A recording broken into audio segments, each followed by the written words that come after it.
All right, it's Tylor and Luke here, and we're here with the one and only Chris Martin. How are you doing? I'm all right, mate. Thank you. The one and only, mate.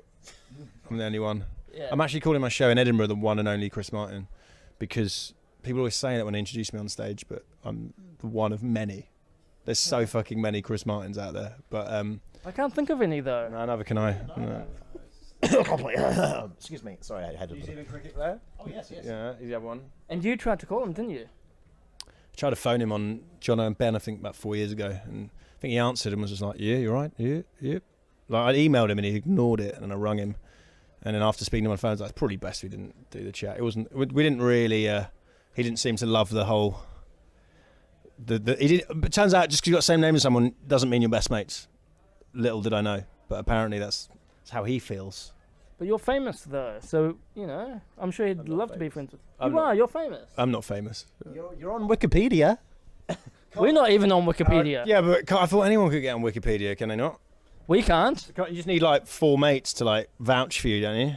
Or maybe it's harder to get. Maybe when I got on Wikipedia, it was easier to get on Wikipedia. But that's funny. I forget. I used to. We do have a vague part of Wikipedia about a car that he bought as a prop for a film that got a vague mention in Wikipedia and stuff. That's as good as being on Wikipedia. A car prop. That's all good. Speaking of props, that's actually a good segue because you were on a show which, even though from what I understand it didn't air here in New Zealand, but it's on Amazon Prime. Oh, Horrible Science. Yes. Oh, yeah. I was just trying to work out what you're talking about. I was like thinking of what crap TV have done. Yeah, Horrible Science. It was on Amazon Prime. Yeah. Did you not know that? I didn't know that. Fuck. Oh. I should be getting some money off that, maybe. Does that mean I get... I didn't even know there was on Amazon Prime. Oh, shit. Okay. I get residuals. Yes, Amazon Prime starring Horrible Science and The Grand Tour. And the Grand... Yeah. I don't think we get as many views as the Grand Tour. I don't even know it's on... Have you watched it on Amazon Prime? No. He's a Netflix person. I'm thinking of getting Amazon Prime just because of The Grand Tour, because I used to watch Top Gear all those years. Amazon's still a little bit behind Netflix, but... shit. Well, I did watch some clips on YouTube though. Oh yeah. It's fun. Really fun to do actually. It was the first time I'd done proper like acting. Like it was like 3 weeks intensive, like sketches, straight sitcom. Even though for kids, like sitcom acting and presenting stuff. And you played Mark. I played a guy called Mark. Yeah, who's an idiot presenter, which was quite easy for me to act as. It wasn't too big a reach. It wasn't like too. I didn't feel like it was my I don't know, my monster that like, what's her face, Charlize Theron had to do. It felt quite easy for me to assimilate to him. And it looked like such a wacky show with all the props and costumes and everything. What was it actually like on set? That was really fun. Like, it was 5 cameras at times. So I'd never acted in something like that and everyone else had. But everyone was so nice and friendly. Like the first thing I did, I was just in this like sketch of Ben Miller, who I've obviously seen on TV loads. It was his like co-creation. And then after that, you kind of... The first day, I'm like a bit nervous, and after that, everyone was so sweet and friendly that it was just like real fun to do. It was real fun. It was like hanging out with like, it's like I never have work colleagues really, apart from like a festival. I get to see some comics, so I don't see loads, but it's really fun just hanging out and like almost having a real job that was kind of fun with free lunch.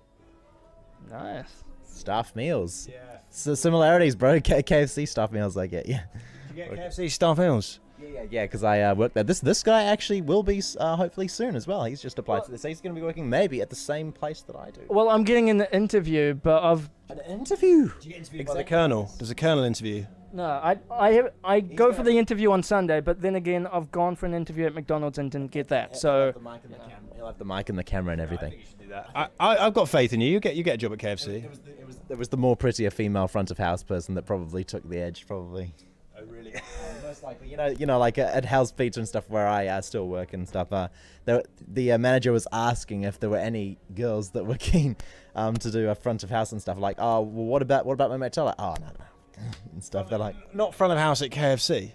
oh no, House Pizza and Oh, stuff. I was going to say, I didn't know KFC had a front of house. I was like, that's so they don't need a front of house at KFC. Like a maitre d' to show you your table. There you go, sir. I reckon you'll get a KFC job, mate. The McDonald's one was a learning curve. How long ago did you do that interview? that was maybe 2-3 years ago. Mate, you're better now. You know what to say. You know what not to say. Get it. Book the job. You have better audio equipment. Walk in eating chicken. That'll make them realise how much you love chicken. This has been a good episode of Off Topic here, but anyway, getting back on topic. No, that's all good. My topics are go anywhere. No, that's all good. Yeah, that's what it is. And that's pretty much our radio show. We pretty much it's banter. talk about it's off topic. Yeah. But if I can get back on topic, I was just thinking about the things that you may come up with, on stage. Is a lot of it just off topic talk that you may have just come up with, or could some of it actually be based on real life stories, or is it a balance maybe? Mine is all basically based on real stuff. Now, when I started, it was different. I didn't really have any life experience, but now things happen, and I try and incorporate. I try and feel like it's more interesting. Only I can talk about stuff I've done, so it's less chance of someone else doing it. Yeah, I was sort of strictly maybe referring to that moment you were talking about frightening your wife. Oh, yeah. That's fully true, that story. Absolutely true. Tyler was fake. No, that's completely true. There's actually more truth to it, but it gets too long, and then it sounds unrealistic. But basically, I scared her so much that she had an audition the next day. She's an actor, and she couldn't sleep. But she was like, and she has insomnia, and she was like, well, I can't sleep now. She goes, I'm making sure you're not allowed to sleep either. So she's almost like stayed up to annoy me, to teach me a lesson. And then I tried to fall asleep in another room, and she came in and shouted at me for falling asleep. I mean, it just carries on. But like that was fully true, that story. Oh God, spare thought. When I have interviews, I stay up all night, but not by choice. I'm just like really nervous. I just stay up all night. Yeah, you don't get scared into it. Did she scare you awake though? Yeah, I was asleep in this room, and then there was like lightning and shit, and then I just wake up, and she was like, the lightning was above her in the window. Like, what the fuck are you doing? Like, was that actually lightning? Yeah, probably happened. I was like, okay, yeah. But then the story goes on. It gets too convoluted, but yeah, that's fully true, that story, yeah. She set it up. That would have been quite the reality show. A bit too much for our little children, I'd say. Yeah, definitely. So, who are your comedic idols? Always changed. When I was younger, I loved Eddie Murphy. It was like when I was like 12. I think it was my first stand-up comedy hour I'd watched. I still love that. Like, even though some stuff is dodgy, you can't really say anymore. But it's just, he was like 23, like delirious and raw, just like a proper man. That confidence is amazing. And now I love Louis C.K., Bill Burr. Michael McIntyre? McIntyre's very good. Yeah. I just prefer Americans though, weirdly. I don't know why. Maybe it's because I've used to seeing Brits, so Americans are. Just moved to America, so there's a few guys I really like. About it. Yeah. Like some Kiwis. I like Flight of the Conchords, Rhys Darby. I love. There's loads of guys here, like Hurley. It's great. It's a great scene here as well. I just saw Ben Hurley earlier today because I was in the audience for 7 days. Oh yeah, how was it? It was good. They filled me and my mate up with plenty of beer, pies, and chocolate. What time was that show on? It was from 1 till 5. That's quite an early record. Yeah, that's why they gave us all the beers to give the vibe of like a, Friday night kind of thing. Who was the Brits? Was there a Brit on? Was there an overseas person? No, there was 2 Aussies. Who were the Aussies? Joel Creasy or something? And no, I don't know their names. That doesn't worry, it's fun.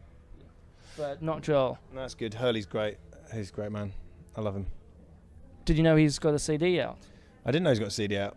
I'll try and get one off him for free rather than pay for it. Yeah, I got it just over there at Real Groovy. Okay. What? It's not a current CD. Was it just been released? No, it was a second-hand one. Ah, okay, all right. I'll tell him you bought a second-hand CD of his, so he didn't get the money for it. Yeah.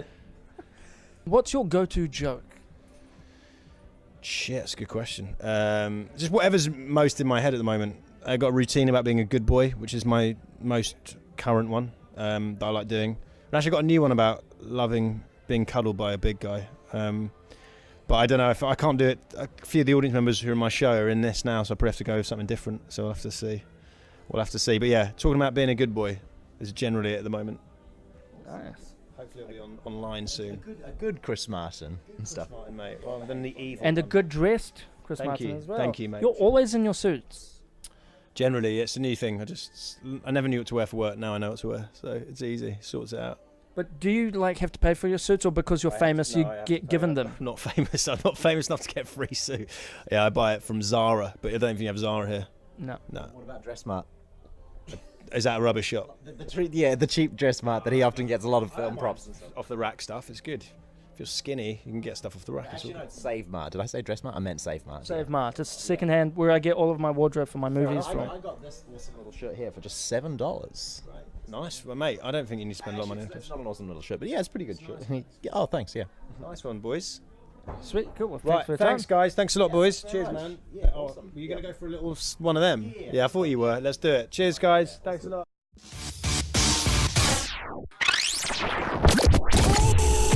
Tyler and Luke.